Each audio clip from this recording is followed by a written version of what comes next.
Hi everyone, and welcome to Legal Limelight. Today we have Nehal Madhani. He is the CEO and the founder of Alt Legal. If you are a lawyer or an IP lawyer, you've definitely heard of Alt Legal. It's one of the top IP docketing softwares that's out there using AI technology, and we're really excited to have him here.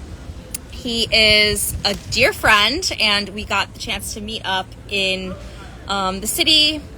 It's really great when you find out the people who are running these companies. It's not just a software, it's really so much more.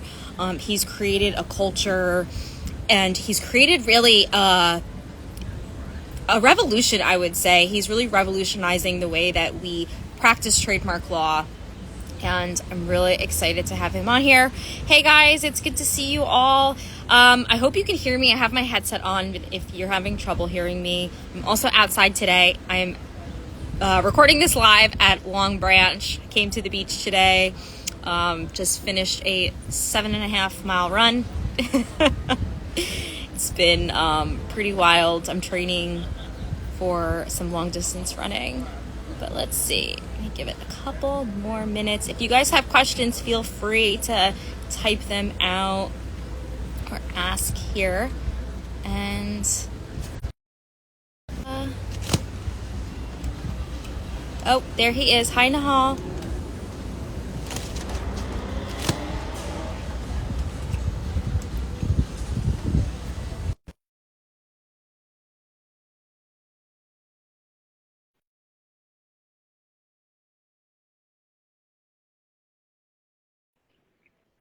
I just accepted Nehal.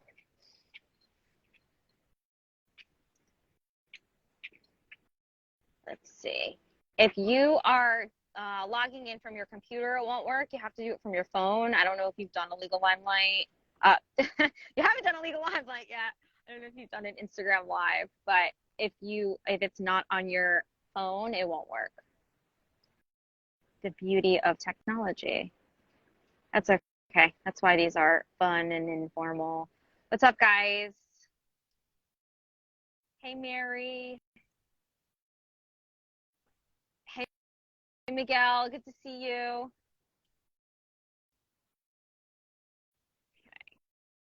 Let's try this one more time. If not, I will pop back out, Nehal, and come back in. It says you're unavailable to join. How are you? I'm good. Awesome. Is the weather Hi. amazing today? Good. How are you? At the beach. I'm in the office in Flatiron, but I'm kind Where are you? of tempted to move this outside.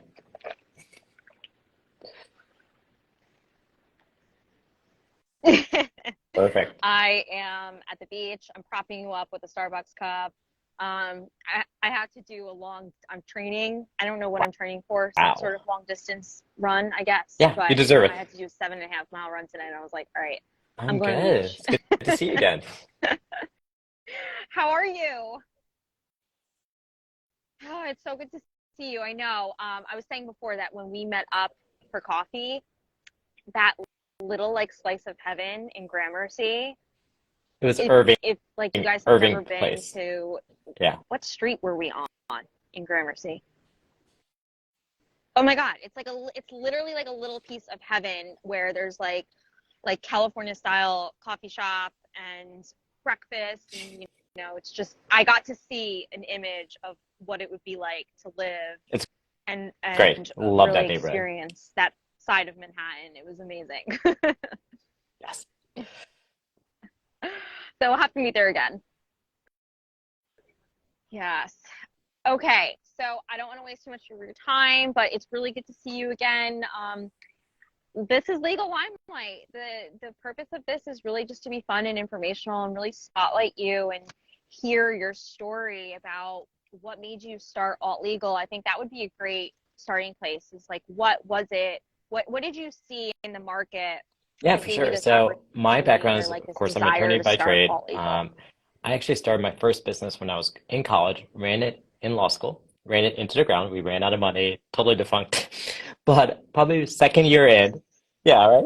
You're supposed to fail at least once or twice or maybe You're more, right? supposed to do that as an But the entrepreneur, second right? year in law school, I kind of realized what I really want to do is start and build businesses. And I graduated law school in 2009 when the world was kind of a really bad place, financially at least. And so I had two choices. I could either start a new business in arguably the Yeah. world's worst economy, or take a job offer from Kirkland and Ellis to be part of their restructuring team.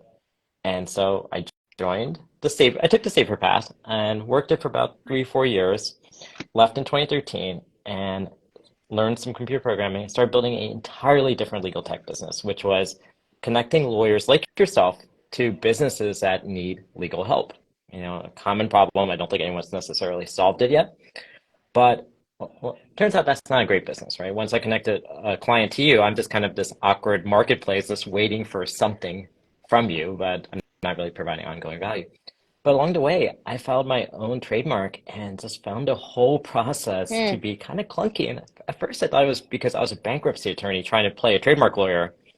But then I started speaking to attorneys like yourself, and they all agreed it's really manual. The process of creating a new trademark filing was manual. The process of managing all the deadlines was manual.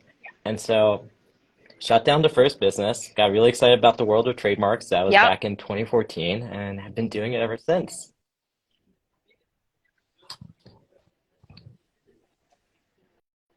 Well, you've changed my life, especially because I was in a situation where I was inspired to start my own business. And so I'm like, oh, okay, what do I do now? I need my own docketing software. And we really loved your tool because it made it, when you're a trademark practitioner, one of the main things is knowing that your docket is secure. And that was very important for me. Like, we're building a top tier law firm, like global brands. I need to know that the docket is in good hands. And so we were not in a position to hire a docketing person right away, which was one of the reasons why I was like, we need alt legal, because of the automated tool where when you could just search by attorney name, pull up all of our records automatically. That is a game changer. And that was like the first thing. The other thing is we need to run lean, we need to be efficient. And your tool and your team, your tool itself has been like a game changer in making things really efficient and easy, which cuts down on costs, keeps expenses low, so we could charge clients, the rates that we want. But also to your team, I She's have to give a amazing. shout out to Satori, who is really great. She's amazing, and like doesn't make me feel, or my team feel, like we're bothering her. And Satori is one of his support team members, and they all are great. But like, you're way more than a tool, because I've purchased software before where it's like, okay, we buy it and now it's up to you and you'll figure it out later, and they don't have really good customer service. But like, you guys care, the laws, you're taking my ideas and integrating them. So it's you Thank you. found No, a look, it's been great. great We like see ourselves as product, really an and extension of you've your changed my team, life. right? And that's sort of how we, recruit people as, someone who can subscribe to that philosophy. But, more than that, we've also tried to just build a community of trademark professionals like yours, who can connect with each other through webinars, through our newsletter, through any of the other things that we do. Exactly, right? All to go connect our annual conference, All and legal we're going to do more connect local is events, events in New York yeah, City, events in like absolutely. Florida, Miami in particular. So that's the idea, right? We want to be more than a software platform. Obviously, software is key, right? You need it for managing your trademarks, but we want to give you more than that. Yeah. Well, I love it, and it's awesome. Okay, so now let's get into the hard stuff. I was thinking, like, on my run, like, what questions do I want to ask? Because a lot of people have reached out and said, like, if they're watching, they're gonna you know, they really want to hear from you, because the brand is so big. It's so innovative, and I want to say it's a disruptor, because there have been those big names that, if you're a trademark practitioner, you know who they are. And we were considering, like, which one we want to go with. I went with alt legal because of the reasons I said, but then also too, my mission is to create efficient practices for clients, and just efficient. so that we can cut costs and live better lives. Like there's a lot that will be articulated in our mission statement, but I think the main goal is how to build legal efficiencies. And efficiency is something that a lot of lawyers actually may not like. So can you talk a little bit about that? Like, how are you, bridging the gap between the traditional model where like there is an incentive to kind of gatekeep and not make things as efficient versus like making things really efficient and kind of being a disruptor? How do you Sure, it's a great merge question. those two And for and us, make it part of the approach marketable was, to even I traditional think kind firms? of easing lawyers into it, in part by focusing on areas where, they're truly a cost center. They can't really bill clients for it, or they're areas of such high risk that you want technology part of your practice, right? Even if you were billing by the hour. And so for us, that started with understanding, okay, in the Yeah. trademark world, what is on a first fixed fee basis, right? And what's not. And so we found that a lot of trademark lawyers were, filing applications on a fixed fee basis. So we said, why don't we streamline that process as opposed to making lawyers feel like, we're taking away hours, we're taking away revenue. Our approach was, why don't we increase your profit margin?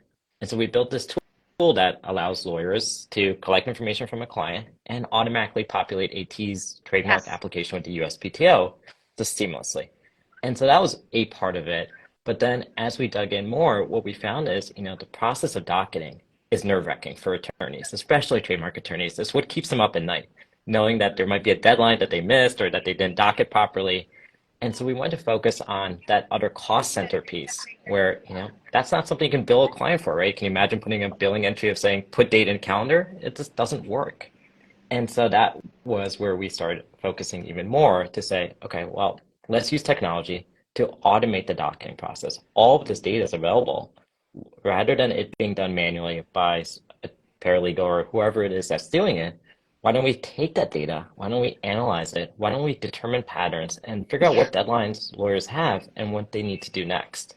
As opposed to, the manual process, which is what I think existed before we entered the space where, somebody would manually copy and paste every part of a trademark record into a new database, then manually calculate the deadline, then manually go in and update the deadline whenever there was an update.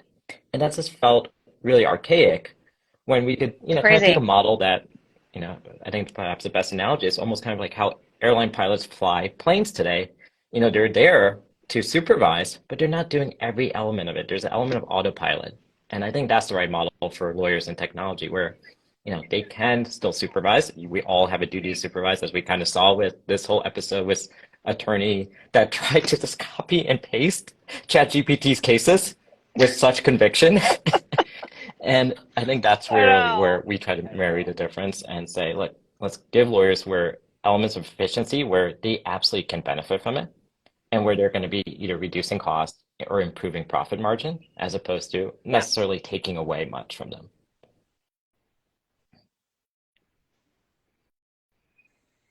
Yeah, like that's why I really love efficient tools and technology, because especially for boutique firms or for solos to be able to compete, we have to be efficient. And I think even from a traditional law firm perspective, with having such high overhead, office space, large teams, this is just another way that you can continue to be more efficient. And I think I know technology is not going in the other direction. It never has. It's only just going to continue to be a more important part of the practice. And rather than, go all in like that guy did blindly, or not accept it and just kind of say, oh, this isn't something that we need. We don't need to think about how to integrate tech into our practice. You really do need to have this like approach where it's okay, it's here and it's going to stay and it's going to disrupt the industry. So instead of like fighting the current, let me think about ways that I can integrate it into my business or the firm's business to make the lives of our clients better, but also make the lives of our people better. Like I tell my employees, all these tools that we're finding are just going to make your life better, especially as someone who recovered. I mean, I hit burnout in 2020. I hit burnout in 2020 hard, and I know a lot of it was I can attribute to like those mundane things that add up, that Right. you're just doing like a ton of admin work. There's a ton of admin work that goes into the law practice that I remember being like, oh my gosh, I wish there was a tool for this. And the amazing thing about where we are today with tech is that it's moving so fast that there are No, it's been tools great, for right? I this, see like new legal tech what you companies guys popping are up every day. I doing. see new ones that are trying to incorporate AI and just streamline the practice of law so that, lawyers can do what they do best, focus on the most substantive elements, as opposed to what you just mentioned, right? Getting burned out by, doing basic, wasn't doc review, but like basic doc review like tasks, right? Yeah. And we see some of our customers on that, fully embrace this like you. And that's what we love about the space that we're in. Trademark lawyers in particular, we found are super tech forward. When we go to convention centers where there's a huge trademark conference like INTA, for example, everyone actually makes it a point to visit the exhibit hall and see the latest tech, make sure they are, benchmarking themselves against what's out there and thinking about like, what else can I streamline? Yes. We do. We do. And you Yeah. integrate with Clio, right? Okay. I have to look in I have to look into it, but that's another I need to get someone from Clio on next time, because that tool also like has changed. It's just crazy. I came in around 2013. I graduated in 2014. So I've been doing trademarks for like almost 10 years, and the evolution. I had those tools starting out. I mean, like now they're here, which is so exciting, but it's really, to anyone watching who isn't using alt legal or Clio or like any tech into your practice, We do. We definitely do. look them up. You guys, do you have a free trial or? Yeah, and just see, Yeah. and because, I mean, I'm talking hundreds of thousands of dollars that these tools are saving us, and we're able to focus on the more, you use the word, the substantive, I use it, strategic Yeah. piece of the practice that That's we absolutely right. all And, I think love. It's like more and why more we you'll went to see law attorneys doing school. this, obviously for good financial reasons. But now we're starting to see states embrace this like duty of competency that includes knowing what tech is out there. And especially with the USPTO, right? If you have an improper docketing system, you could get Yeah. sanctioned if you keep missing deadlines. And there's an element of competency associated with, not using a Word document with like Yeah. every single date manually entered.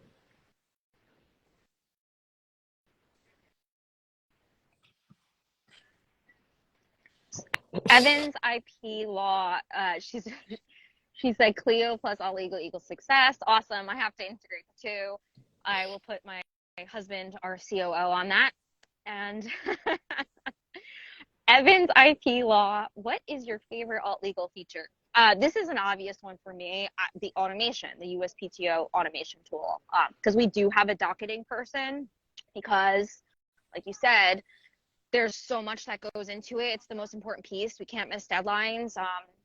So we still have a docketing person, but we use your tool, which makes her life better to focus on the more complex cases, which anytime we do a USPTO filing, it automatically gets updated in alt legal. So you don't need to have someone go in and manually update it. That is my favorite tool for sure. I mean, personally, my favorite one is I don't probably know if our you have a newest one, favorite which tool, is our new Nehal. trademark monitoring piece, where, we've always found this element of, at least I personally found this element of trademark monitoring to be so binary today, where either clients pay you to watch it or you do nothing at all. And it just felt really weird when attorneys, especially those at law firms, could use it strategically, could use it for business development. And so we created a new trademark monitoring tool that looks at every single trademark that you have in your docket and lets you know if it's being infringed upon with substantial similarity or if it's being cited in a Section 2D refusal. And this way you can, kind of quickly go through, focusing on the most egregious offenders and create new revenue opportunities for your firm. And so for us, shifting away from just, purely being a cost center to now helping lawyers make new revenue streams, either through subscription revenue or just, Mm-hmm. new litigation work that comes out from trademark monitoring has been really fun. Oh my Yeah, yeah. gosh, I'm really excited. I haven't done your tutorial yet, so it's on my list. I need to explore it. So, I like to keep these short, but I do want to ask you one closing question. If you have any advice to yourself in I think it would 2013, when you be were to just just kind of make more starting, time what for advice would yourself, you give to right? yourself? As your business owner, you kind of go all in and you become, quite obsessed, frankly, and just really focused. But I found in the last year or change, or probably sometime Mm-hmm. post-COVID, that, taking some time for yourself, recharging, finding whatever de-stresses you, makes you way more productive. It's something that everyone always says in hindsight, but you don't believe it at the moment. But if I could go back in 2013, I would have done that more.